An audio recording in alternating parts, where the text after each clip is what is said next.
Բարի լույս, եթերում առավոտը շանթումն է։ Լույս բարի, իսկապես առավոտը շանթումն է, արդեն մարտի 18-ն է, այսօր կարծես թե եղանակը մի քիչ կնվազի, գարունը կվերադառնա։ Այո, ինչպես տեսնում եք, գարունը արդեն վերադարձել է։ Ես այսօր առաջին անգամ եմ տեսնում մեր գարնանային գեղեցիկ տաղավարը, բայց ինձ շատ դուր եկավ։ Շատ բարի, բացի դրանից, որ գարունը վերադառնում է, եկեք հիշեցնենք, թե ինչ իրադարձություններ են տեղի ունեցել այսօր մարտի 18-ին տարբեր տարեթվերին եւ այսպիսով սկսենք նրանից, որ այսօր սիրելիներս օրինակ 1949 թվականին Երևանում առաջին անգամ երթուղի է դուրս եկել Տրոլեյբուսը։ Իսկ Եգիպտոսում Կեոպսի բուրգի շրջակայքում հայտնաբերվել է 4400 տարեկան մումիա։ Վարշավան դարձել է Լեհաստանի մայրաքաղաքը։ Լեոնովը առաջին մարտն էր, որ հենց մարտի 18-ին դուրս եկավ բաց տիեզերք։ Մինչև Վարշավա Լեհաստանի մայրաքաղաքը Կրակով քաղաքն էր, Կրակովն էլ լավ քաղաք, բայց դե որոշեցին լեհերը, որ Վարշավան էլ ավելի գեղեցիկ է կամ գիտես, իրականում Կրակովը հայերեն Կրակով է, թե Կրակով։ Ընդհանրապես ես կարծում եմ Կրակով, չէ՞։ Ռուսերեն Կրակով, ռ-ով։ Լավ,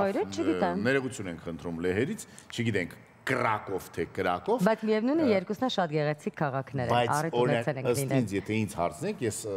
հաստատ կասեի, որ Կրակովը էլ ավելի գեղեցիկ է, քան Վարշավան։ Վարշավան շատ ավելի սոցիալիստական, սովետական շատ քաղաքներին է նման, իսկ Կրակովը իսկական գեղեցիկ եվրոպական քաղաք է։ Բացի դրանից, որ Կրակովը էլ Լեհաստանի մայրաքաղաքը չի, մարտի 18-ից ասեմ, որ այսօր ծնվել է Լյուկ Բեսոնը, մարդ, որը որ բավականին շատ ֆիլմեր է նկարել, ոչ բոլորն են իհարկե շատ լավը, բայց կան։ Այո, ստացված։ Այո, բայց կան։ Սիրում ենք Լյուկ Բեսոնին եւ շնորհավորում ենք մայստրոյի ծննդյան օրը։ Խոսենք նաև մի փոքր եղանակից, ամառային եղանակին մի քանի շաբաթով հրաժեշտ կտանք, քանի որ էլի դիմավորելու ենք մեր շատ սիրելի գարունը։ Հետաքրքիր հյուրեր ենք այսօր ունենալու, տեսանյութեր ենք ունենալու, խոսելու ենք տարբեր թեմաներից, իսկ հիմա առաջարկում եմ գնալ լսել երաժշտություն, վերադառնալ եւ շարունակել մեր ուղիղ եթերը։ Ու բացարձակ չտխրել այն բանի համար, որ այսօր երեկոյան անձրև է գալու։ Այո, ընդամենը մի քանի շաբաթով է մեզ ամառը հրաժեշտ տվել, այն վերադառնալու է նորից։ Հիշեցի, անձրևը ջուր է, իսկ հիշեցի, որ ամսի 20-ին Դավիթաշենում ջուր չի լինելու, պատկերացնում ես։ Լավ առիթ է։ Վիգնամ քաղաքապետարան լողանում։ Նորից քաղաքապետարան։ Դե բա ինչ, կա Վիոլիա ջուրի օֆիս։ Այո, դա ավելի ճիշտ է ասես։ Այս պարագայում։ Այո, Վիոլիա ջուրը լավ բիզնես է առաջարկում։ Կարող է բացել բաղնիքներ, հասարակական բաղնիքներ, պատկերացնում մարդը գնան լողանան, եթե ջուր չկա տանը։ Գորգոտրեմ ինձ մի հիշացրի 90-ական թվականները ուշ չունենք մենք այլևս։ Գնացինք դեպի երաժշտություն, հուսանք, որ վերադառնալուց հետո ջրերը կտան։ Այո, մեր կյանքում ինչ-որ բան կփոխվի, կամ ամսի 20-ին ջրերը չեն կտրի Դավիթաշենում։ Երաժշտություն շանթի եթերում մնացեք մեզ հետ։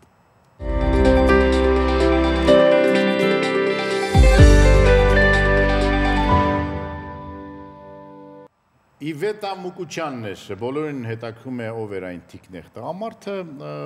բացի ինձանից ստերեոտի։ Ինձ էլ այդքան չէր հետաքրքրում, ինձ ավելի հետաքրքրում է շատ գեղեցիկ ստեղծագործությունը, որը կարծես թե վերջին տարվա 2024 թվականի լավագույն հիթերից էր։ Շնորհավորում ենք Իվետա Մուկուչյանին, որը մեր աչքերի առջև մեծացավ։ Այո, կայացավ ու օրեցօր ավելի գեղեցիկ երաժշտություն է ստեղծագործում։ Եվ ասեմ ավելին շատ լավ է, որ այս գարուն շատ եմ ուրախացել, որ Իվետա Մուկուչյանը եւ Արամ Մեմպետրին վերջապես բոլորի ինչ որ անհասկանալի հարցեր լուծեցին եւ նորից իրար հետ համերգներ են տալիս, իրար հետ երգում են, սա իսկապես շատ լավ է, եթե դուք էլ հանկարծ ինչ-որ խնդիրներ ունեք, անպայման այս մի քանի օրվա մեջ այդ խնդիրները լուծեք։ Իսկ մենք անցնենք առաջ եւ խոսենք նորից եղանակից, այսօրվանից եղանակը կփոխվի, ինչպես արդեն նշել ենք։ Երեկոյան ժամերից մինչև մարտի 22-ը հանրապետության տարածքում սպասվում են տեղումներ։ Առանձին հատվածներում կդիտվեն գարնան առաջին ամպրոպները, լեռնային շրջաններում սպասվում է Ձյուն։ Ըստ երևույթի, այո, դե դա նորմալ է, պարվյուլերը դեռ չեն սատկե, եւ փաստորեն եթե հորդարատ անձրևներ են գալու, ուրեմն Երևանում երեկոյան կլինեն հորդարատ խցանումներ, զգուշացեք։ Մարտի 18-ին, հատկապես ցերեկային ժամերին Շիրակում, Լոռիում, Արագածոտնում, Կոտայքում, Գեղարքունիքում, Սյունիքում սպասվում է քամու ուժգնացում։ Ստեփան-Ծմինդալ-Լարց ավտոճանապարհը բաց է բոլոր տեսակի ավտոմեքենաների համար։ Դիտենք եղանակի տեսությունը եւ վերադառնանք։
Իմ սիրած պահն է, որ երկրագունդը տիեզերքից նկարել ենք եւ ցույց ենք տալի ձեզ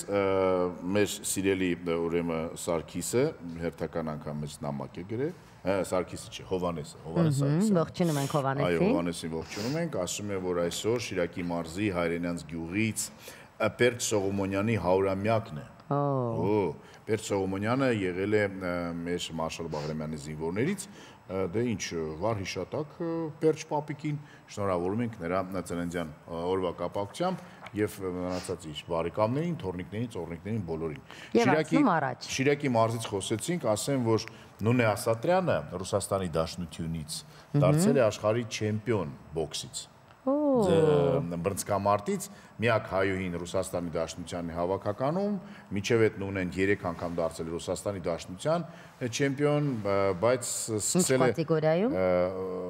քանի կիլո? Այո։ 57 կարծեմ կամ 59 Դա չի էական, էական է, որ նա սկսել է բրցքամարտով զբաղվել Սառնախպյուր գյուղում Շիրակի մարզում եւ փաստորեն ժամանակին մենք չկարողացանք այդ աղջկան պահել եւ նա հիմա դարձավ աշխարհի չեմպիոն Ռուսաստանի Դաշնության դրոշի ներքո շնորհավորում ենք Նունեին եւ մտածելու կարիք կա եւ տեղիք Այո Անցնենք առաջ Մտածողները թող մտածեն իսկ մենք անցնենք առաջ եւ նշենք որ հիդրոօթերոթաբանության եւ մոնիտորինգի կենտրոնի ՊՕԱԿ-ի տնօրեն Լևոն Ազիզյանը ուշադրություն է հրավիրել վերջին օրերին եվրոպական երկրներում դիտվող ջերմաստիճանի բացառիկ հակադրություններին Այն դեպքում երբ Ֆինլանդիայի հյուսիսում ջերմաստիճանը չի գերազանցում այո -10 աստիճանը Բուլղարիայում դիտվել է դիտարկումների պատմության ընթացքում ամենավաղ +30 աստիճանը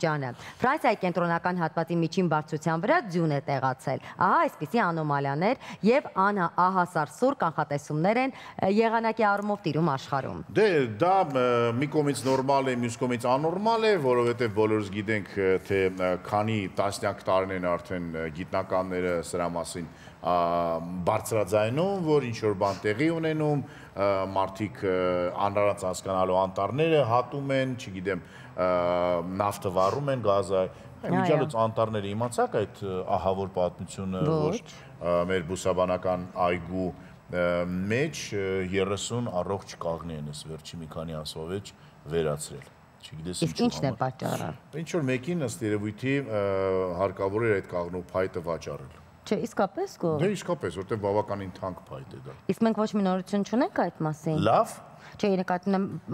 պարզաբանություն։ Պարզաբանություն դեռ չունենք, ունենք Facebook-ում շատ գրառումներ, ես շաբաթ Կիրակի ներողություն օրը բուսաբանականի հարևանությամբ գնում ենք դեպի քաղաքի դուրս եւ այդ անկյունի վրա երևում է այդ Սերոպ աղբյուր փողոցը որ սկսում է, այդտեղ երևում է որ ծառեր կար, ես հիշում եմ լավ եւ հիմա չկա եւ հիմա այդ քոտուկները այդտեղ երևում է ու պատասխան չկա։ Պատասխան չկա, կասկածում եմ որ այդտեղ շուտով եւս մեկ ռեստորանային համալիր կստեղծվի։ Շենք ոչ թե ռեստորան համալիր, շենքերը ավելի լավ են վաճառվում։ Անցնենք առաջ եւ խոսենք շարունակել էլի բնության մասին, այո։ Այո, գիտնականները հաշվարկել են աշխարհի վերջին ժամկետները։ Երբ եւ ինչու երկիրը կդառնա անբնակելի։ Երկրի վրա կյանքի անհետացման սցենարով ամեն բան տեղի կունենա թթվածնի պակասի պատճառով։ Նրանց մաթեմատիկական հաշվարկներին համաձայն այս գործընթացը տեղի կունենա մոտ 1 միլիարդ տարի հետո, երբ մթնոլորտային փոփոխությունները կդարձնեն կյանքն անհնարին։ Ժամանակի ընթացքում արևը կտաքանա, ինչը կբերի մթնոլորտի փոփոխությանն ու թթվածնի մակարդակի կտրուկ նվազմանը։ Գիտնականների գնահատմամբ այս գործընթացը կսկսի 1 միլիարդ 2021 թվականին, երբ մենք այլևս չենք լինի։ Դրա համար Նելին այդքան ուրախ է այդ ամենի մասին ասում, իրականում այդպիսի պրոգնոզներ կան, բայց ես ասեմ ձեզ, որ նաև ավելի վատ լուրեր կան, թուրք ծովագետ, օկեանոլոգ Օվկիանոսագետը հաշվարկել է, որ Սև ծովի հարևանությամբ այդ գազերի կուտակման պատճառով շատ շուտով աղետ կսկսի, եթե չգիտեք, Սև ծովը այն միակ ծովն է աշխարհում, որը որ 60 մետր խորությունից հետո ոչ մի կենդանի չկա, որովհետև այնտեղ այդ գազերը դուրս են գալու Եվ իրականում չել երևում այդ հատակը, չեն կարող ուսումնասիրել, որտեղ այդ գազի կուտակումները կան եւ Սև ծովում պարբերաբար այդ գազերը դուրս են գալիս վերև եւ եթե մարդկությունը ինչ որ բան չանի, ապա Լավ, դե ինչ,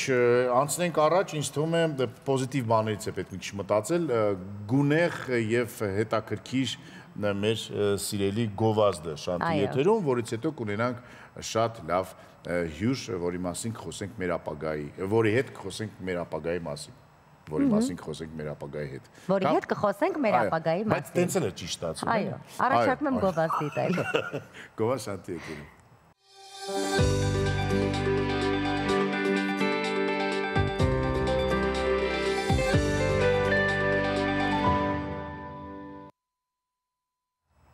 Վերադարձանք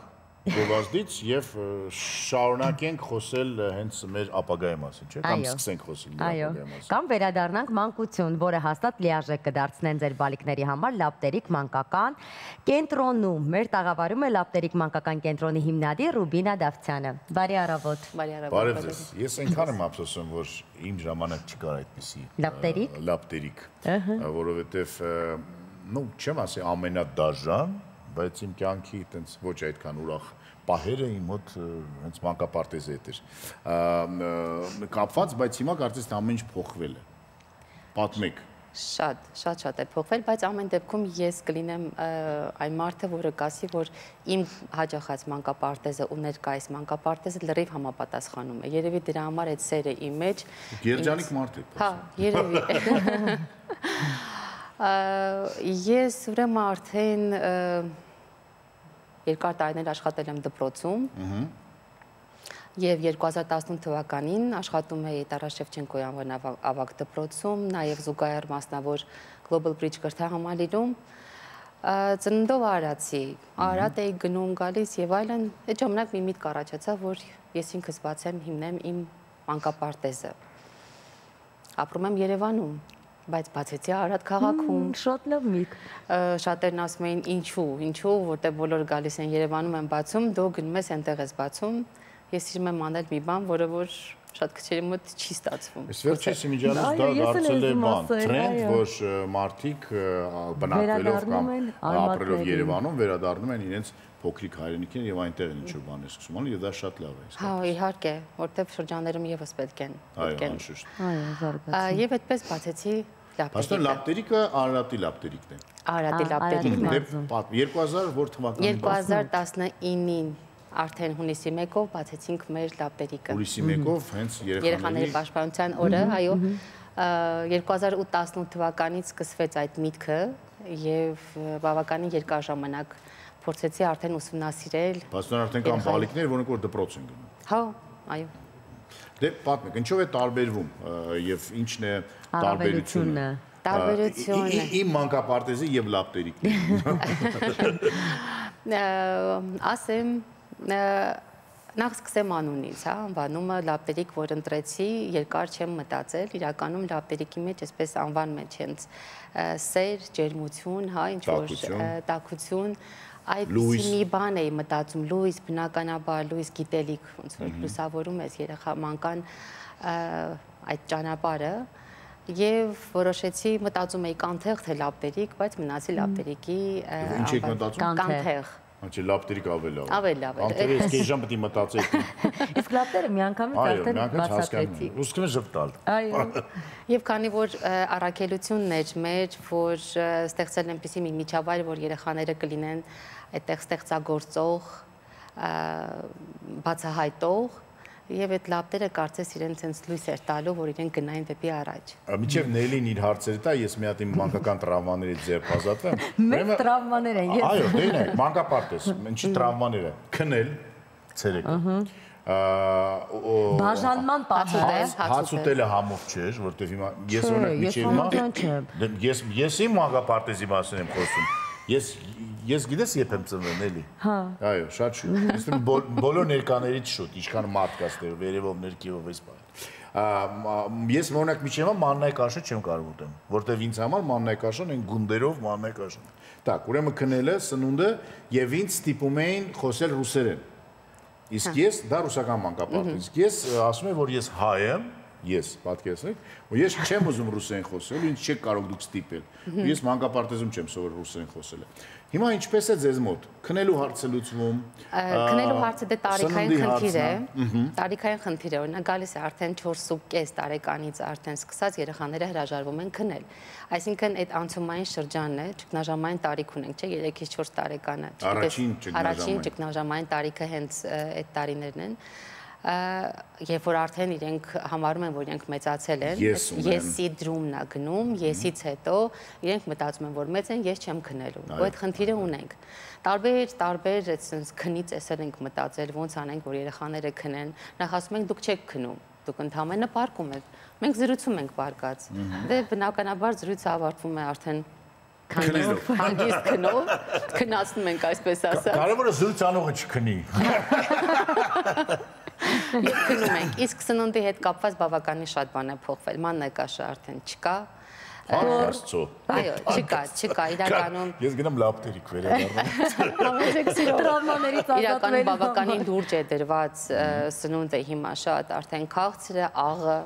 հանված է, աղը շատ։ Երեխաները հաճույքով ուտում են։ Շատ, անգամ դες մի բան պատմեմ, երբ որ COVID-ի ժամանակ տանն էինք մնացել, ծնողներից մեկը զանգեր տվել ինձ, հարցնում էր այդ ինչ ճաշ է, որ բալիկը ուզում է դրանից։ Ուզում է ուտի։ Իսկ դա արդեն իմ համար մի հատ մեծ ձեռքբերում էր, որ երեխան ինքը այդպես։ Դա կարևոր իսկապես։ Լավ, խոսեցինք քնից, սնունդից, ինչ ծրագրերով եք առաջնորդվում։ Մենք անցած տարվանից արդեն լիցենզավորված մանկապարտեզ ենք եւ 1 տարի արդեն եւ լիցենզավորվել ենք պետական համալիր կրթական ծրագրով։ Բայց մեր մոտեցումը մի քիչ ուրիշ է, այսինքն կրթական ծրագիրը եւ մեր մոտեցումը մի փոքր ավելի երեխայակենտրոն է։ Այ մեր ժամանակներում ավելի շատ երեխայակենտրոն չէր։ Թեկուզ իմ պարտեզում Փարքաստու այդպեսին է եղել, դրա համար երևի թե իմ այդ ուղին ձևավորվել է։ Հա, ես ավելի լավ հիշում եմ իմ մանկական այդ տարիները, քան երեկվա օրս, ասեմ։ Եվ այդպես հիմա արդեն երեխան ազատ է մեզ մոտ։ Երեխան ինքն է թելադրում ինչ անել։ Եվ ամենակարևորը միջավայրը։ Մեկը նկարի, մեկը պարի։ Ուրեմն պետք է այդպես անենք, ուրեմն պարում ենք եւ նկարում ենք։ Բայց քանի որ այնքան հետաքրքիր է անցնում եւ ամեն մի ժամ իրենք էլ արդեն գիտեն ինչպես է անցնում, իրենք էլ սպասում են, օրինակ նկարեցինք, հիմա պետք է պարենք եւ օրվա ընթացքում ունենք 1 ժամ, դա այդպես անվանում ենք անկարգությունների ժամ, երեխան լիսկա ազատ ժամ, լիսկա թափվում են երեխաները։ Այդպես, բայց հիմնական ամենակարևորը, որ ուսուցիչը նրա ընկերն է, ավագ ընկերը եւ երեխան ազատ է։ Իմիջիալից դուք հեռախոսահամարները տեսնում եք պարբերաբար էկրաններին, կարող եք զանգահարել եւ եթե ուզում եք, որ ձեր բալիկներն ունենան ուրեմն երջանիկ մանկություն, գնացեք եւ ձեր բալիկներին տարեք լապտերիկ։ Դե պարզ է որ Երևանից չեն բերել։ Ունենք Երևանից ունենք սաներ, այո։ Հիմա մեր կոնկրետ այդ մի սանը արդեն դա ամենալավ գովազդն է, որ մարդիկ Երևանից քշում են Արարատ, եւ ասեմ մի բան էլ ունենք ընտանիքներ, այս պահին կարող եմ 5 ընտանիք շեշտել, որ նրանք Երևան պետք է տեղափոխվեն, տունը գնել են եւ այլն, բայց չեն տեղափոխվում, որպեսզի որ ավարտեն լապտերիկը նոր։ Արարատի քաղաքապետարանը պետք է ձեզ փոքրիկ շքանշան տա դրան, որ արարատիներին պահում եք Արարատը։ Ես մի բան եմ ուզում հարցնեմ։ Ես գիտեմ, որ Երևանյան մանկապարտեզներում շատ մեծ խնդիր է երեխաների քանակությունը ուրեմն խմբերում եւ դաստիարակների եւ դայակների քանակությունը ըստ երեխաների։ Ինչպես է ձեզ մոտ այդ հարցը լուծված, յուրաքանչյուր երեխա ունի իր քառակուսի մետրերը համապատասխան, յուրաքանչյուր դայակ եւ դաստիարակ ունի այն երեխաների քանակությունը, որը որ պետք է օրենքով կարողանա լրիվ օրենքի սահմաններում, նորից ասեմ, լիցենզավորված մանկապարտեզ չեք կարող ուղղակի ուրիշ ձև, հա, քանի որ դա տղճենքային պայմաններն են։ Երևանում էլ հարյուրավոր լիցենզավոր մանկապարտեզներ կան, որոնք չեն համապատասխանում։ Ես երևի թե օրենքին ցենց շատ տարին համապատասխան եմ գնում։ Սահմանված կարգով կա երեխաների թիվ։ Այսինքն դա այո գալիս է շենքային պայմաններից ելնելով, քառակուսի մետրի, այո, ելնելով եւ տրվում է արդեն լիցենզիա այսինչ խմբի համար այսքան թիվ։ Եվ այդպես մենք այս պահին թվի պակաս չունենք, Փառք Աստծո, մեր համալրված են մեր խմբերը։ Այդպես շատ էլ զանգեր ունենք, բայց ցավոք այս պահին տեղ էլ չունենք։ Երեխաները գալիս են շատ սիրով, ադապտացիայի հետ փուլը հիմնականում ասում ենք անցնցում, երեխա ունենք, որ հենց առաջին օրվանից են քնում, ինչե որ մի քիչ այդպես խորթ է, չէ, ծնողների համար թող այսօր 1 ժամ մնա, բայց գալիս են քնում են։ Գալիս են չեն ուզում գնան։ Չեն ուզում, այդպեսի դեպքեր էլ ունենք, չեն ուզում գնան։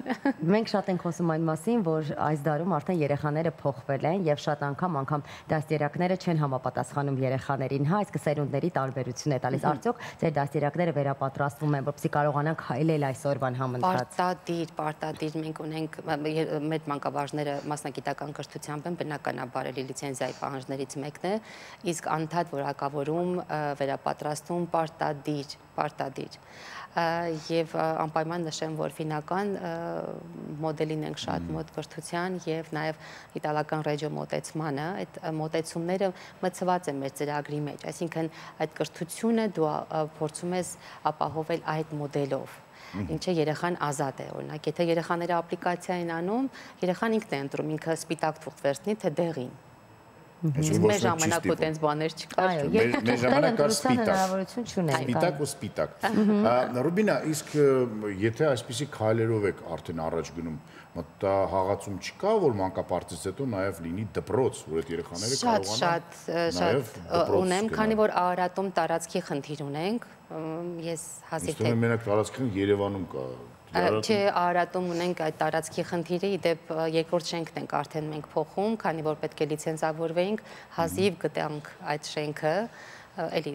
նորմատիվներ կան, որոնք որ պետք է համապատասխանեն, չէ, սեփականը չի, ցավոք սեփականը չի, բայց այդ միտքը, այդ երազանքը դեպի դրան հասնելու, դպրոց բացելու առաջիկա պլաններում են, բայց արդեն Երևանում։ Որ այդ դաստիարակությունը լինի, այսպես ասած, շարունակական։ Ես ներողություն եմ խնդրում։ Ունեմ նաև լավ հիշողություններ մանկապարտեզի հետ կապված, բայց դա Ռուսաստանի Դաշնությունում արդեն, երբ որ գնացինք Տոմսկ, այնտեղ մանկապարտեզում ամենասիրած բան էր ամռանը, երբ որ մենք ընդունում էինք ուրեմն արևային լոգանքներ եւ ամեն առավոտյան մենք մեր վրա ջուր էինք լսում։ Այդպիսի բաներ կան։ Անպայման։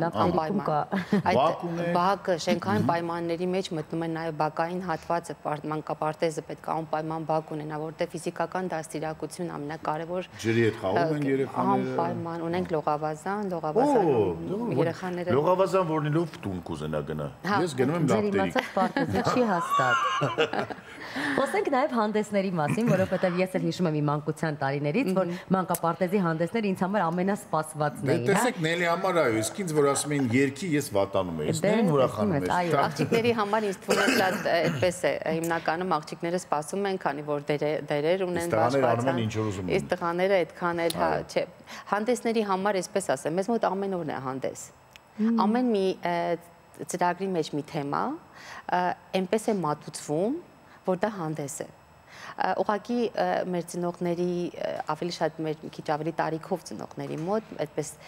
դրված է, որ երեխան պետք է բանաստեղծություն ոտանավորները արտասանեն, որ ինքը այսպես հպարտանա, այդ սովորում ենք, բայց այդպես որպես հանդեսներ շատ այդ չէ։ Յուրաքանչյուր օրը դարձնենք իրենց համար ավելի շատ միջոցառում։ Տարբերակն է, որտեղ ես միշտ այդ երեխաների համար վատանում են, որ դիրա ինչ-որ մեկին կանգնացնենք ու ինքը Բայց կան շատ երեխաներ, որոնք էլ հաճույք են ստանում դրանից, գոր, միշտ չի որ տեն տրավմատիկ են հանդեսները։ Միակ երեխան, որ ես ճանաչում եմ, դու ես ըստ էության։ Երեխաները ներվայնանում են, որ հյուրերը գալիս են, երեխային կանգնացնում են ինչ-որ տումբչկայի վրա, ասում են դե գավարի։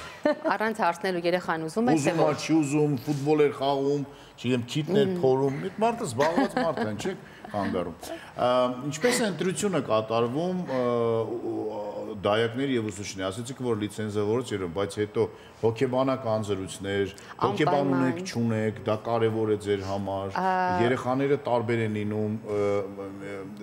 ինչպիսի ինկլյուզիվ է ձեր մանկապարտեզը, նկատի ունեք, չէ, այս պահին չունենք առանձնահատուկ կարիքներ ունեցող բալիկներ։ Բայց չարաճճի են միգուցե լինում, որոնց հետ նորից պետք է հոգեբանական։ Գիտեք, այդ չարաճճությունը, չգիտեմ ինչու, նայած թե ինչին ում ենք անվանում այդ չարաճճի։ Երբ որ երեխան ակտիվ է, իրենց անվանում են չարաճճի, բայց երեխան պետք է ակտիվ լինի։ Բայց ասում ենք չարաճճի, ուրեմն առողջ բալիկ է։ Այո, շարժվում է։ Հոգեբան ունեք այս պահին։ Այս պահին չունենք հոգեբան, ունեցել ենք եւ հոգեբան, ունեցել ենք հատուկ մանկավար,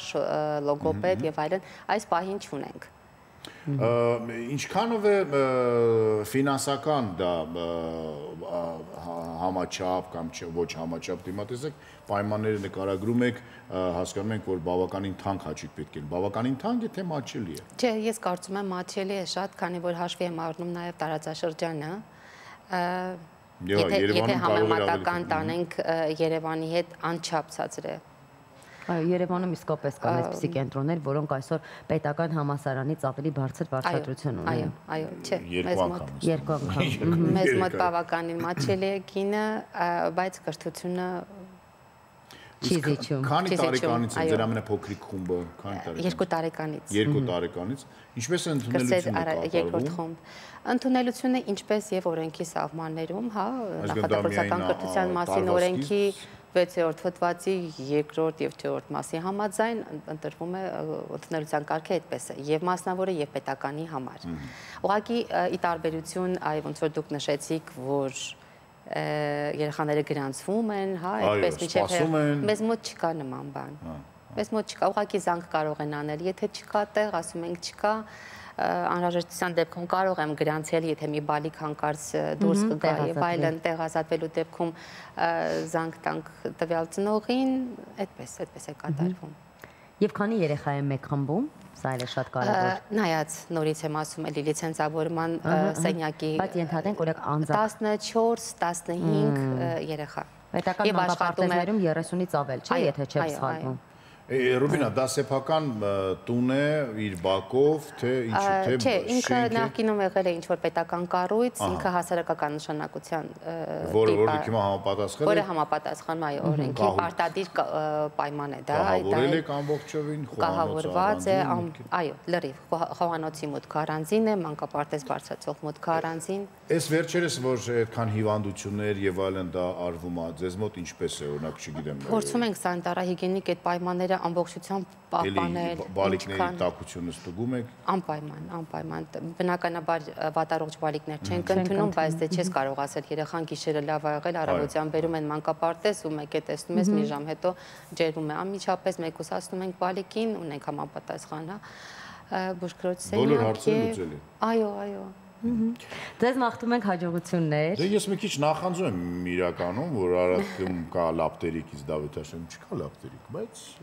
չարած։ Իսկ որ լինելով կգնար դուք։ Թորնիկս ապագա կգնար, ես կգնայի մեծ հաճույքով։ Բայց նորից եմ կրկնում Երևանից ունենք բալիկներ։ Ահա։ Այսինքն այս տրավմայի խնդիրն է կարելի լուծել։ Այո։ Եթե ուզում եք որ ձեր երեխաները գնան ձեր երազած մանկապարտեզը, լինեն երջանիկ, լավ ուտեն, լավ քնեն, լավ ինչ-որ գիտելիքներ ձեռք բերեն, չարաչի լինեն, այո, վայելեն իրենց մանկությունը, խորհուրդ ենք տալիս Արարատի լապտերիկը ձեր համար բացահայտել։ Ռուբինա, շնորհակալություն։ Հիշեցնենք, որ հյուրն էր լապտերիկ մանկական կենտրոնի հիմնադիր Ռուբինա Դավթյանը։ Շնորհակալություն։ Այս պահին մենք գնում ենք դեպի Գովազդ, բայց լապտերիկի մասին մի մոռացեք։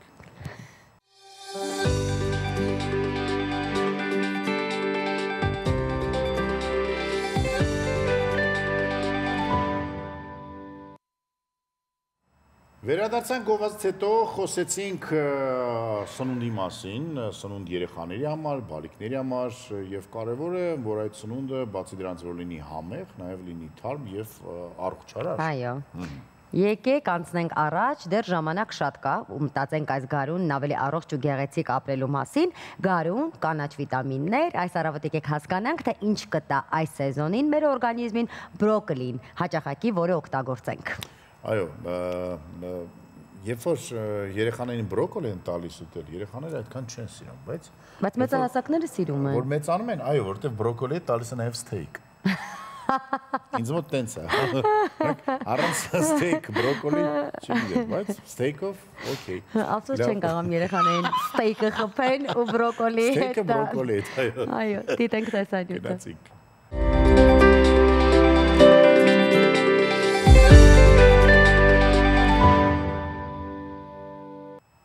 Գրգռվեց մեր ախորժակները, հուսանք որ կամ համոզված ենք որ ձերն եք, գրգռվեց եւ ժամանակ տանք որ մտնեք ձեր սառնարանները եւ ինչ որ բան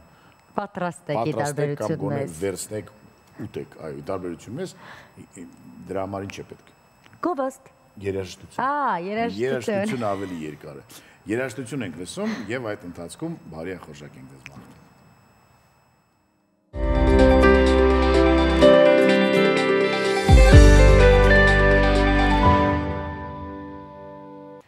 Էմպիրեխումներ առավոտյան շանթի եթերում եւ հուսանք, որ դուք ինչ-որ մի բան հասցրեցիք ուտել, որովհետև մենք չհասցրեցինք, բայց մենք հիմա կգնանք եւ կպտտվենք աշխարհի շուրջը եւ այսօր գնալու ենք Կանադա, Banff ազգային պարկ։ Դիտենք տեսանյութը, իսկ մենք այդ ընթացքում գնանք եւ փնտրենք ինչ-որ մի բան ուտելու։ Գնացինք դեպի Կանադա, որը դեռ Կանադա է։ Այո։ Թրամփը շատ է ուզում, որ Կանադան դառնա։ Թրամփը շատ բան է ուզում, ինչպես մենք նկատել ենք։ Լավ, գնացինք ազատ անկախ Կանադա։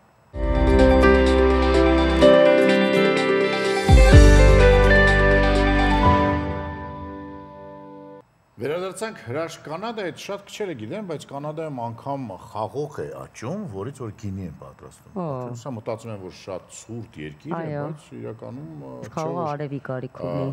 Արևի խոնավության, միգուցե կա, դա էլ կա այնտեղ, նայել կա, ինչպես ասում են, եւ չմոռանանք, որ Կանադայի իմ սիրած նահանգ գիտես ո՞րն է կանադական։ Սասկաչևան։ Իսկ եղել եք ընդհանրապես Կանադայում։ Չէ, միայն մտքերով եւ երազանքների մեջ։ Բայց Սասկաչևան շատ հայկական կարծես թե անուն է, չէ՞, անվան Սասկաչևան։ Լավ, գնում ենք դեպի պայծառ գովազդ։ Այո։ Գովազդ շանթի եթեր։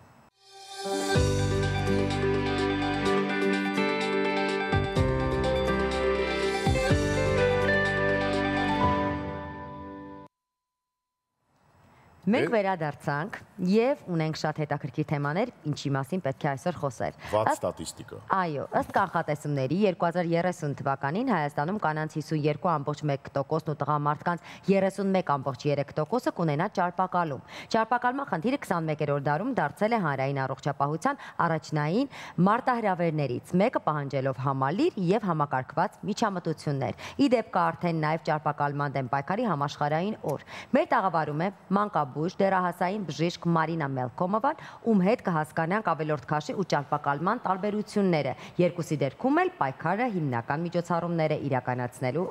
ինչի շուրջ այսօր խոսելու են։ Բարև ձեզ։ Բարև ձեզ։ Բարև ձեզ։ Նախ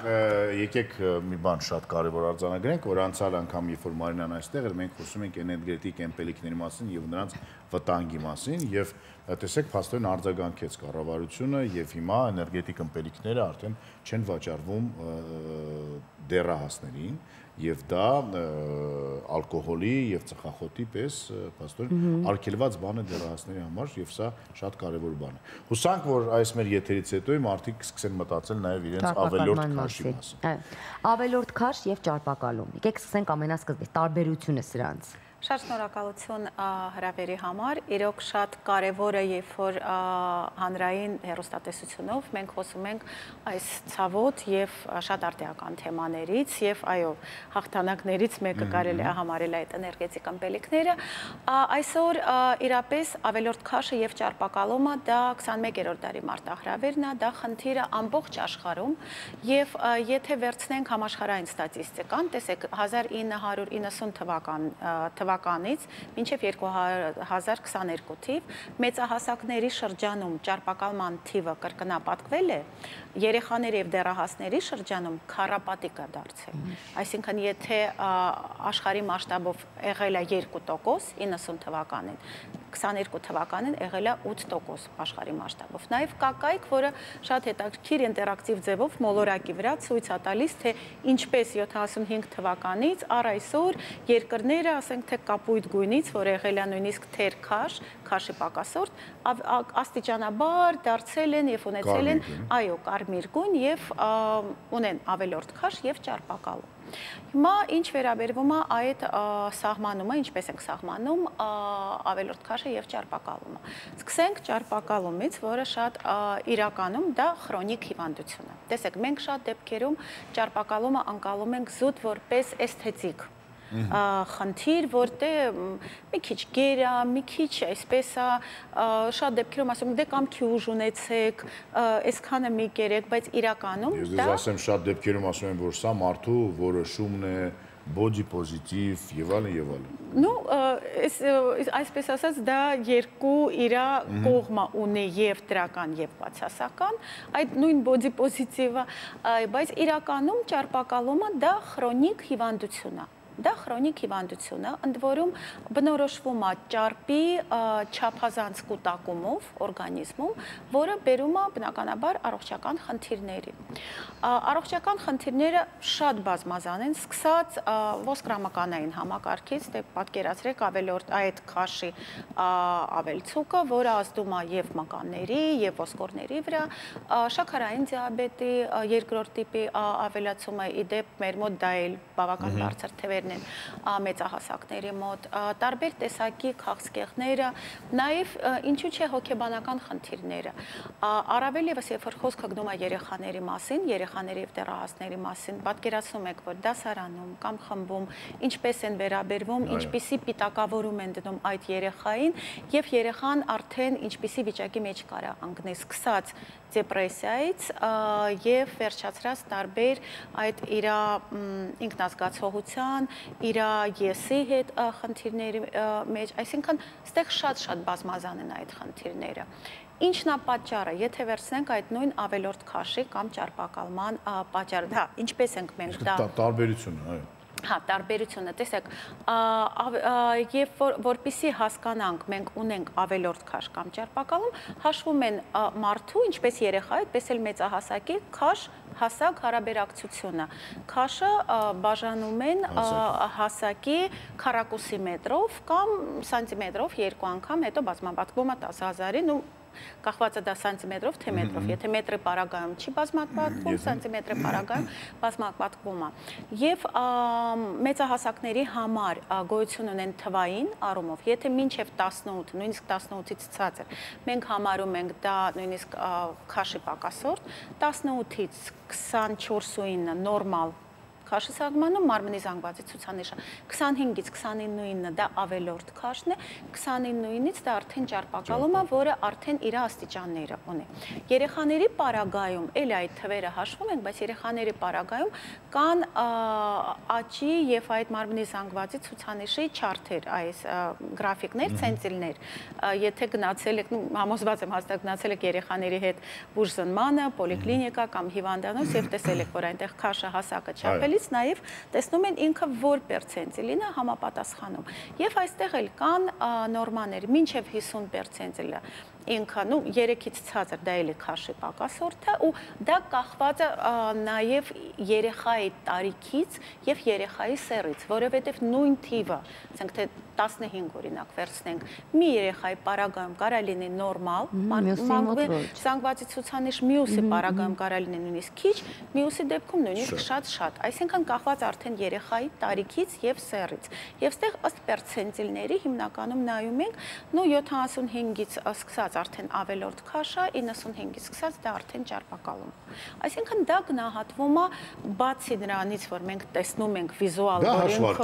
այո, դա հաշվարկ է եւ բացի վիզուալից հաշվարկ է եւ գնահատվում է բժշկի կողմից։ Պատճառներից, եթե վերցնենք, տեսեք, հարց կառաջանա, բա ինչի 90 թվականին չի եղել եւ այսօր ունենք։ Մենք ունենք ինքը շատ բազմագործոն է, սկսած միջավայրից, այսպես կոչված ճարպակալմանը, օբիսոգեն, անգլերեն ճարպակալմանը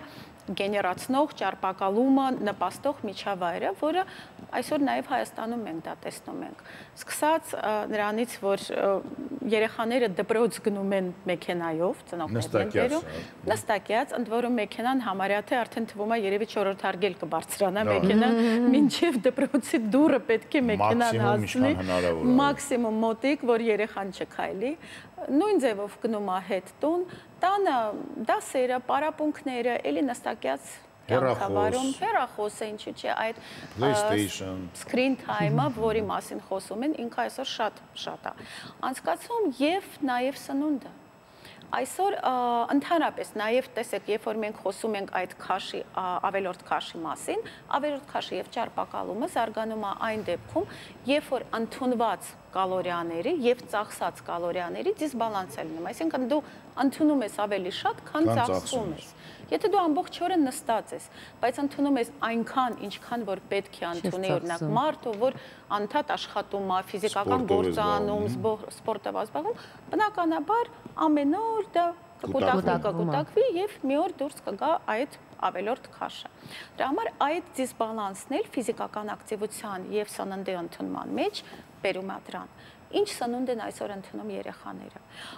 Ամեն օր, երբ որ բարձրանում եմ աշխատանքի, տեսնում ես, որ արդեն առավոտվա 9-ից սկսած այդ Glovo դաստավկան, Yandex դաստավկան, արդեն առավոտվանից սննդի դաստավկա է լինում եւ ամբողջ օրը, երբ քաղաքում պատտվում ենք, տեսնում ենք, որ fast food-ը, որը գազավորված ըմպելիքներ։ Նախ սկսանք այդ fast food-ից, որը բավական մատչելի է, եկեք ճիշտն ասեմ, որ այսօր տարբեր տեսակի fast food կա, որը այսօր մատչելի է։ Միջին նույնիսկ եկամուտ ունեցող։ Ամերիկայի Միացյալ Նահանգներում եւ Կանադայում ամենամատչելին է fast food։ Հենց ինքը իսկ 2-ից 4 դոլարով կարող ես։ Այո, մեր մոդել մենք շատ ավելի քիչ գումարով, մոտավորապես 1000 դրամի սահմանում կարող ես մեծ շաուրմա կամ մի հատ մեծ ինչ-որ բան առնես։ Ինչն է մեջը պարունակում, արդյոք այն բոլոր այն սննդարար նյութերը, որոնք որ անհրաժեշտ են օրգանիզմին, թե դա ուղղակի ճարպոտ, շատ քաղցր պարունակող, աղ պարունակող սնունդ է։ Շատ դեպքերում հենց դա է պարունակում այդ սննդի մեջ։ Գազավորված ըմպելիքները, մրգերի, բանջարեղենների պակասը, մրգերի առումով, ասեմ, մենք նաև հետազոտություն ենք անցկացնում, յուրաքանչյուր 4 տարին մեկ դա դպրոցի հասակ երեխաների առողջության վարքագիծը, որտեղից եւ այդ էներգետիկ ըմպելիքների թվերն են եւ այնտեղ նաեւ քաղցրավենիքի, քաղցր գազավորված ըմպելիքների, մրգի, բանջարեղենի հարցերն ենք տալիս։ Նու, ասեմ, 2 ցուցանիշով մենք առաջի տեղում ենք, դա մեկը քաղցրավենիքի օգտագործումը Հայաստանը այդ 50 երկրների մեջ ամենաառաջի տեղում է։ Այնտեղ 15 տարեկանների մոտ 60%-ից ավել աղջիկները 15 տարեկան օգտագործում են քաղցրավենիքը ամեն օր։ Քաղցրավենիքի մեջ ունեն կոնֆետ, ամեն ինչ, ոչ միայն տայն թխվածքների մասին։ Ոչ, ինքը ամեն ինչը ներառյալ շոկոլադը։ Մրգերի առումով էլ մենք էլի առաջի տեղում ենք, ուստեղ էլի դա լավ է, հա։ Գիտեք, էլի լավ է, բայց միրգն էլ է քաղցր։ Երբ որ մենք ասում ենք, դա էլ պետք է բալանսավորված։ Պետք է ամռանը 4 հատ ձմերուկ ուտել։ Հա, հաստատ պետք չի։ Կամ միանգամից 1 կիլո նստել ու 1 կիլո խնձոր կամ գիլաս ուտել, կլուբնիկը։ Այսինքն դա էլ պետք է լինի իր չափի մեջ։ Բանջարեղենի օգտագործումով, վատ չենք, բայց կարելի էր ավելի շատ օգտագործել։ Ես մի բան եմ ուզում հարցնեմ, այդքան հետաքրքիր երկար պատմում եք։ Հիմա եկեք հասկանանք մի շատ պարզ բան, որ թե fast food-ի, թե օրինակ գազալցված գազավորված ըմպելիքների, թե քաղցրավենիքների, այսպես ասած, բիզնեսը, դա աշխարհի ամենա եկամտաբեր եւ բոլորս տեսնում ենք, որ ամեն տեղ կա, ինչպես կարելի է պայքարել դրա դեմ, չէ՞ որ միայն ծնողը չի կարա կամ դու ինչպես կարող ես քո երեխային արգելես։ Պետությունը պիտի պայքարի։ Պետությունը, չգիտեմ, դպրոցները, դպրոցի բուֆետում ինչ ասես կարաս անես։ Բուֆետում Չէ, բայց հիմա կարծես թե չէ, որովհետև դպրոցում են ավելացրել առողջ ապրելակերպի դասերը եւ այդպես չի, որ ամեն ինչ կարող ես անել։ Okay, բուֆետից չես կարող ես դպրոցից դուրս փողոց անցնել եւ դիմացը առնել ինչ որ ուզում ես։ Ներփերշիկ, որի մեջ միշտ չկա, գազալցված ձեր բառը չկարացա ես ասել։ Ուզում ասեմ, սա մի կողմից բիզնեսն է, մի կողմից էլ երեխաները եւ այսինքն բնակչությունը, ինչպես դա պետք է բալանսի բերենք։ Շատ ճիշտ եք ասում, իրականում այդ խնդիրը միայն ծնողի, միայն ընտանիքի խնդիր է, չի, չնայած ամեն ինչը սկսվում է ընտանիքից։ Եկեք դա էլ ճիշտն ասենք, որ հենց առաջի հերթին ծնողները, տատիկ-պապիկներն են սովորացնում երեխային այդ կոնֆետ տալը, քաղցր տալը, դե երեխա է թող քաղցր ուտի, եթե երեխայի հետ հանրային տրանսպորտով գնում ես, տեսնում ես, հենց մի քիչ երեխան ձայնը բարձրացրեց, լացեց, կողքից մի քանի հոգի միանգամից մի հատ կոնֆետ, մի հատ, չգիտեմ, թխված կաբլիտ, ինչ որ մի բան տալիս են, որ երեխային զբաղացնեն։ Այսինքն դա նաև մեր մտածելակերպն է, մեր սովորություններն են, որոնք նրանք որ գալիս են, Մեր ծանր մանկությունն է։ այո, Էլի հետ եկան ծանր այո, մանկությանը։ իրականում եթե հետ նայենք, տեսեք, մենք նաև ամեն մի սերնդում տեսել ենք պատերազմ։ Մեր տատիկ-պապիկները, մեր ծնողները, հետո մենք արդեն եւ անընդհատ այդ նաեւ որ ուտելիք չհերիքելու, ուտելիք չլինելու, դա էլ է ինչ որտեղ այդ բնավ այդ տատիկների, պապիկների ասածը հացով կեր, մինչև վերջ կեր, մի թող սնունդը ապսեի մեջ դա էլ է գալիս։ Կնիկը տգեղ կլինի։ Այո,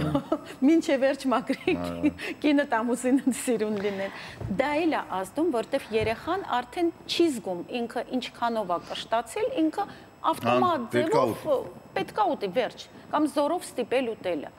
Բայց միևնույն է, որ սա ամբողջ աշխարհում է այս խնդիրը, սա միգուցե դուք խոսում եք հիմա մեր մենտալիտետից կամ մեր ապրելակերպից, որը 90-ականների պատերազմից հետո այո ստեղծվեց եւ չկար, բայց ամերիկյան շատ հայտնի հեռուստաընկերություններից մեկը ունի հաղորդում, որը կոչվում է «Ես կշռվում եմ 300 եւ ավել կիլոգրամ»։ Գոր բավականին մեծ հաղորդում, որը որ ամբողջ ճարպակալման մասին է, եւ այս հաղորդումը հիմա այս ժամանակահատվածում եւ դեռ ոչ միայն այս ժամանակահատվածում ամենաթոփերում է ու խոսում է նրա մասին, ու մարդիկ իսկապես 400-450 կիլոգրամ են լինում եւ անշարժության խնդիր ունեն, չեն կարող միանալ, այսինքն շատ լուրջ խնդիրներ, որոնք հուսամ, որ մենք դեռ չենք հասել այդ կետին։ Խոսեցիք, որ կան հատուկ չափիչներ, որոնք որ ցույց են տալիս, թե երկրագնդի վրա որտեղ է ամենաշատ ճարպակալում։ Օրինակ մենք որտեղն ենք այս պահին եւ որն է աշխարհում ամենաճարպակալված երկիրը համարվում։ Ну, ամենաճարպակալվածը դա ԱՄՆ-ն է, ավելի շատ է մեր մոտ, տեսեք, մենք այդքան շատ դեռ չունենք, բայց ունենք այդ տենդենսը, բայց ճիշտ ուղու վրա ենք։ Բայց դա նաև խոսում է այն մասին, որ շատ բնական բաներ մենք ունենք մեր սննդակարգում եւ դա էլ է մեզ օգնում չհասնել դրան, ինչը ԱՄՆ-ի պարագայում ամբողջությամբ ոչ օրգանիկ ուտելիքների արդյունքում է դա լինում, չէ՞, նաև դա կա։ Գիտեք, տարբեր պատճառներ կան, ու ասեմ երեխաների առումով եւս 19 թվականին արել ենք հետազոտություն, հենց որը կոչվում է մանկական ճարպակալման համաճարակաբանական հսկողություն եւ 7-8 տարեկանների մոտ մենք այսօր ունենք 27, միջինում 27.7% ավելորդ քաշ ներառյալ ճարպակալում։ Ինքը միջին եվրոպական թիվ է, ասեմ որ քիչ չէ համենայն դեպքում։ Ինքը քիչ չէ, ինքը ստացվում է, որ ամեն 3-4 երեխան, որտեղ ունի ավելորդ քաշ։ Դե իրականում սպորտով չեն զբաղվում, ֆիզկուլտուրայով չեն զբաղվում, ինչ ասես ուտում են, դա իսկապես այդպես է։ Ֆիզկուլտուրայի դասերը տեսեք շատ դեպքերում ծնողը ինքն ասում, վայ ֆիզկուլտուրան երեխան կվազի, կխրտնի, կհիվանդանա, չէ, թող ինքը չգնա, չմասնակցի։ Դա էլ, բայց այդ ձեր ասածը, որ նաև պետությունն էլ պետք է միջամտի, դա միանշանակ է, որտեղ ամբողջ աշխարհում դա լուրջ խնդիր է եւ պայքարը սկսվում է այդ հենց սննդի մարքեթինգից։ Վերջերս եւս կատարված է եղել հետազոտություն, որը վերաբերվում էր հենց հեռուստատեսությունով այդ գովազդային, ինչ գովազդ է գնում, որը կապված է սննդի հետ, որ ժամերին է լինում եւ ինչպես է դա անդրադառնում եւ տեսանք, որ հիմնականում դա արվում է, որում մի քանի հեռուստաալիք վերլուծվել, դա հիմնականում գնում է այն ժամերին, երբ որ նստած են լինում, ասենք թե երեխաների հետ, երեկոյան, գովազդվում է էլի այդ քաղցր գազավորված ըմպելիքները, քաղցրավենիքները, ու շատ դա, գիտեք, ինչ երանգով է տրվում, դրական, խմիր ֆանտա, որ ունենաս ֆանտաստիկ տրամադրություն, չգիտեմ, այս ինչ մի պահակը կեր, որպեսզի դու լինես այսպիսին կամ այնպիսին, այսինքն բնականաբար երեխայի հետ նստած ես, երեխան տեսնում է, հաջորդ օրը դու գնալու ես երեխայի հետ խանութ, կասի մամա, ես եմ ուզում։ Այո, գովազդը առաջին ներքին իսկապես աշխատում է երեխաների վրա եւ եւս մեկ շատ կարեւոր հետազոտություն կա, որը շատ հետաքրքիր է, ուրեմն, եթե չեմ սխալվում, Շվեյցարիայում էր դա արվել, մարդիկ հիմա ես այնպես բաներ եմ ասելու, որ բոլորս գիտենք, բայց ուղղակի միգուցե դրա մասին չենք մտածել։ Ժամանակին ավելորդ քաշ եւ ճարպակալություն ունեին մեծահարուստները, որտեղ լավ էին սնվում։ Իսկ հիմա ճիշտ հակառակը։ Իսկ հիմա հարուստ մարդիկ շատ են ավելի ետևում իրենց մարմինին, իրենց առողջությանը, սրացիկ են, հատուկ բաներ ուտում, իսկ այն մարդիկ, որոնք որ այդքան հնարավորություն չունեն, դառնում են ճարպակալած, չաղ եւ այլն հասկանալի։ Այո, դա կոչվում է կրկնակի բեր, double burden, երբ որ դու ունես երկրում եւ քաշի պակաս, այսինքն ինքը թեր սնուցում էլ ունես, բայց այդ թեր սնուցման հետ կապված նաեւ ունես ավելորդ քաշ, որովհետեւ պատճառը հենց դա է, դու չունես հնարավորություն առնելու լավ սնունդ, դու առնում ես այն ինչ որ քեզ մաչելի է, հասանելի է եւ դա բերում է արդեն այդ ավելորդ քաշի։ Բայց մեր մոտ այդ մեր հետազոտությունը դեռահասների ցույց է տվել, որ մեր մոտ երկու խմբերներ կան, այսինքն այնպես չի, որ միայն նրանք, ովքեր որ չունեն հնարավորություն ֆինանսապես, նաև նրանք, ովքեր որ ունեն, որովհետև այդ գումարը, այո, իրանք գումարը ունեն, գումարի շնորհիվ գնում են այդ fast food տարբեր կաֆեներ, ռեստորաններ եւ դա էլ տեսեք դեռահասային տարիքում դա նաև սոցիալիզացիայի խնդիր է։ Եթե ընկերներով գնում են ինչ որ միտեղ, չգիտեմ։ Այդ է ասում ես, հիմա մի ծնող օրինակ որոշում է, որ երեխային պետք է գազար կտրատի, չգիտեմ, խնձոր եւ տա, այսպես այդ լանչ բոքսով տա։ Իսկ մնացածը երեխաները գնում են բուֆետ։ Հիմա պարզը որ այդ երեխան կամ ամանչում է հանի, կամ չի գնում դրանից է նեղվում, կամ եւս գումարա վերցնում, որ դա խնդիր է եւ ընդհանուր հասարակությունը պետք է։ Կոնկրետ մեր դպրոցում, որտեղ իմ երեխաներն են գնում, ամեն ժողովի ժամանակ խոսվում է այդ թեմայով, դպրոցումները հիմա ռոպագանդում, որ պետք չէ երեխաների հետ ուղարկել այդ ճաշային ուտեստները կամ ֆաստ ֆուդերը, պետք է դնել բնական, ինչպես նշեցիր, գազար, բարունգ եւ այլն, շատ են խոսում այդ մասին։ Իսկ հնարավորություն ունեն երեխաները դպրոցից դուրս գալ եւ գնալ Փոքր դասարանցիներ չունեն այդ հնարավորությունը, բայց 7-ից բարձր ունեն։ Լավ, իսկ ինչ է անում առողջապահության նախարարությունը, արդյոք կան ինչ-որ միջոցառումներ, որոնք հիմա իրականացվում են, իրազեկում, մարդկանց, պաշտպանողական ինչ-որ միջոցառումներ։ Այո, դա արվում է, ու սկսենք հենց կրթության առողջապահության հետ միասին, նախարարությունների հետ միասին այդ առողջ ապրելակերպի դասընթացները, որոնք որ 5-րդ դասարան սկսած արդեն ներդրված են եւ բավական մեծ բլոկ այդտեղ հենց առողջ սնուցմանն է նվիրված, որտեղ առողջ սննդի մասին որտեղ որ կան նաև օրինակներ, օրինակ նույն պիցցան կարելի է ավելի առողջարար պատրաստել, նույն օրինակ այդ շաուրման ավելի առողջարար ձևով, այսինքն այդ պարզ հիմունքները տրվում են։ Նաև այդ վերջի հետազոտությունը, որ ասեցի, հեռուստաընկերության հետ կապված, դա էլ արդեն ընթացքի մեջ, որ պետք է լինի, օրենսդրական փոփոխություն, որ արդեն դիմենք այդ հեռուստաընկերություններին եւ դիմենք, որ արգելվի, ոնց որ ժամանակին արգելվել է գովազդը ծխախոտի եւ ալկոհոլի եւ իրականում, այո, այսօր տեսնում ենք, որ չկա։ Ինքը չկա։ Այդ նույն ձևով նման սնունդը արգելվի, որտեվ ինչքան էլ դա ասում ենք, դա բնական է, դա կալորիաներ չի պարունակում, դա ազդում է։ Այսինքն դա էլ պետք է արվի։ Կամ որ գովազդի մեջ ճիշտ է ասվի, որ սա բնական չէ։ Կամ այդպես պահանջվի։ Իսկ մի հարց, երբ որ արգելվեց սիգարետը եւ արգելվեց ալկոհոլը, արդյոք վաճառքը ընկավ կամ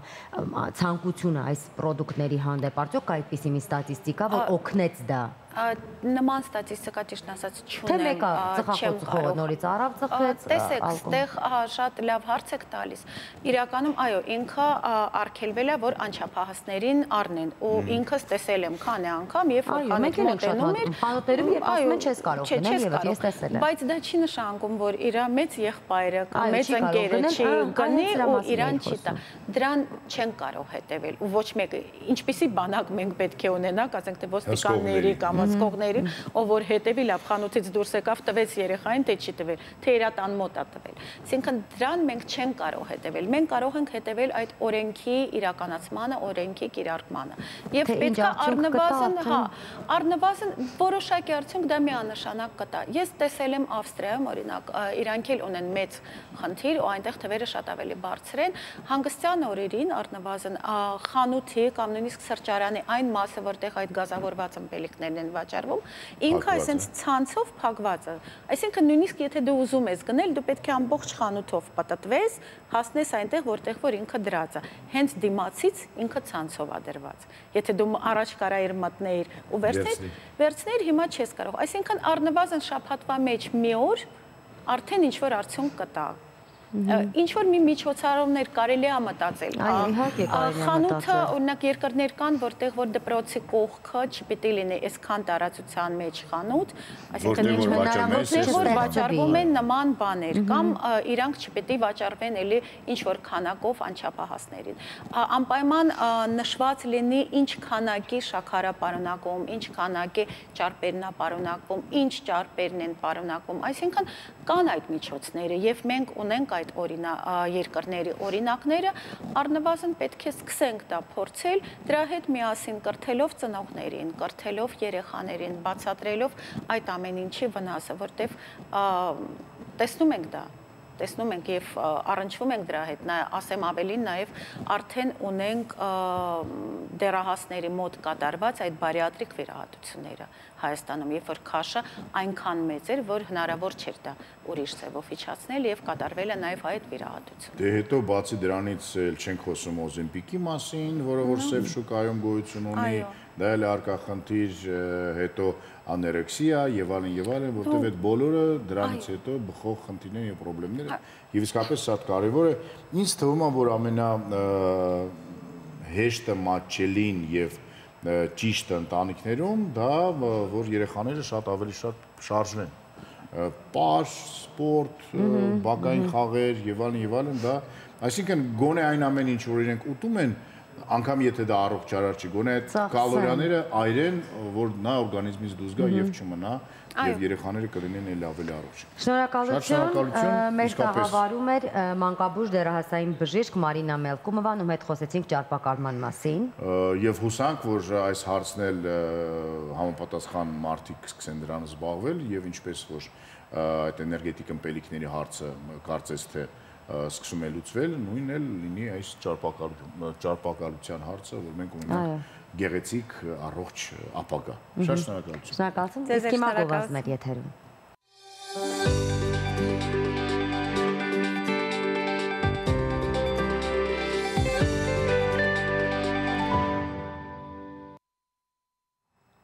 Վերադարձանք գովազդից եւ շարունակում ենք մեր առավոտյան եթերը։ Հայկական հետագծով ենք հիմա գնում ու հաստատ այս հեսանյութից հետո ազգային պատկերասրահ այցելու առիթ կլինի։ Այստեղ կգտնեք Սուրենյանցի հրաշալի ցուցադրությունը, որը ի դեպ արդեն նորոգված սրահներում է։ Հայկական հետագծում այսօր Վարդգես Սուրենյանցի կյանքն է։ Կբացահայտենք մի մարդու կյանք, որը որ ծնվել է այսօրվա Վրաստանում, կյանքից հեռացել է այսօրվա Ռուսաստանում կամ Ուկրաինայում։ Բայց մնացել է հոգով հայ։ Վարդգես Սուրենյանց, գնացինք։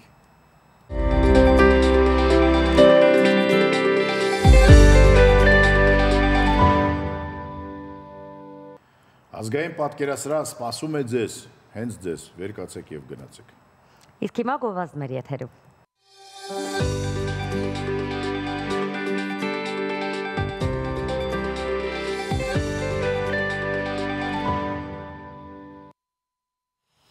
Ես գիտեմ, որ ոչինչ չգիտեմ, հիշում եք ով էր ասել, հուսամ հիշում եք,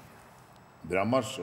ինձ թվում է, որ շատ բան իմանալ լավ բան է։ Այո, հենց դա է պատճառը, որ մենք ամեն առավոտ նաև ունենք հետաքրքիր գիտականեր, որտեղ ի գիտություն էջում ներկայացնում ենք հետաքրքիր փաստեր, նորություններ ու քիչ հայտնի փաստեր եթերում մեր ի գիտություն շարքն է։ Դիտենք հերթական տեսանյութը, իսկ թե ինչ տեսանյութ է, մենք էլ չգիտենք, տեսնենք։ Ես գիտեմ հրաբուխների մասին։ Ահա, դե ուրեմն տեսնենք, թե ինչ է կատարվում հրաբուխային աշխարհում։ Ես գիտեմ, որ ոչինչ չգիտեմ, բայց գիտեմ, որ այսօր հրաբուխների մասին եմ խոսելու։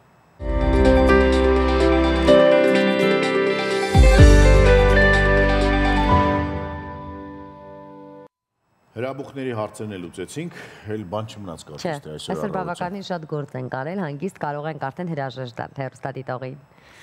Լավ օրենք ձեզ մաղթում եւ իհարկե արևոտ եղանակ, անգամ եթե արև երկնքում չկա։ Արևը կա, ուղղակի նա